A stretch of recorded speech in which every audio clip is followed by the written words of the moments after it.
I was tightly hanging on to the lamppost. My bicycle was down. The back wheel was spinning round and round and round. And the truck went zooming past me.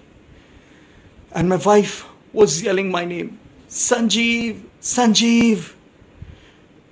I gently opened my eyes and I saw my wife was staring into my eyes and saying, Sanjeev, it's 3 a.m. in the morning. Yes, it was a dream. But it was a real one. This situation had exactly happened to me when I was about 10 years old. Growing up in a middle-class family in suburban Mumbai, we did not have the luxuries our kids have around these days. Let alone having our own bicycles, we did not even have the parks to ride these bicycles in. But where there is a will, there is a way. What would we do?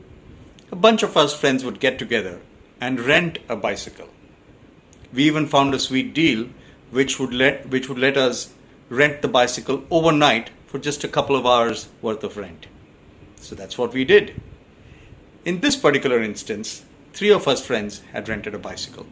All of us had just about learned how to balance the bicycle.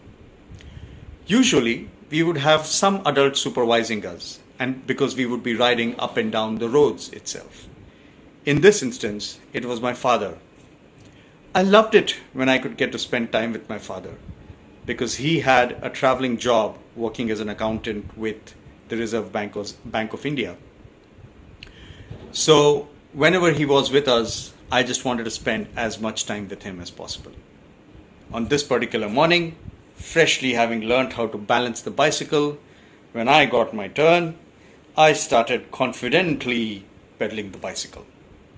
Only to realize that my friends and my father were pointing at me. I thought they're trying to wave at me and I waved back. But then they kept pointing. So I turned back and I saw a big truck coming in my direction. I panicked. I started pedaling faster. The truck is coming closer. I'm pedaling faster. The truck is coming closer. And then the dream sequence. I'm hanging onto a pole. The wheel of the bicycle is spinning. And I was blank. My father gently pulled me down, looked at the bicycle, seemed okay, gave it to my friends and asked them to ride in the inner roads. And then he sat me down. I was still shivering. He asked me, "How are you doing, my son?"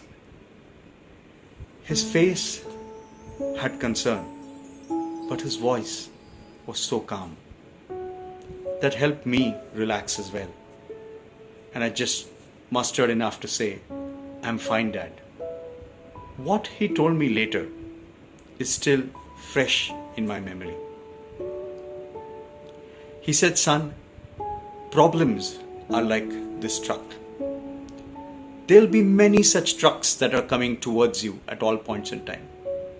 Sometime you can outrun the truck by pedaling faster. But some other times, the truck will come closer and closer and closer to you. It is okay to just pull aside, apply the brakes, stop. And do you know what the problem will do then?" he asked me. Not knowing the answer, I just shook my head. He said, "The problem will just zoom past, just like the truck. But then at least you won't be hanging up a pole like a monkey. You will be confident, you will be relaxed, and you can look at the problem zoom past." He then got me up and sent me off to play with my friends. Friends, I really did not understand much of what he said that day, except that he was happy and not angry at me. That's the only thing that stuck. But today, especially during the times of such pandemic, the meaning of what my father said is crystal clear in my head. Look at us. There are problems coming at us from all directions. And we are always trying to outrun these problems mentally. trying to analyze it, trying to figure out what's wrong with it, trying to understand how can we get better of this problem.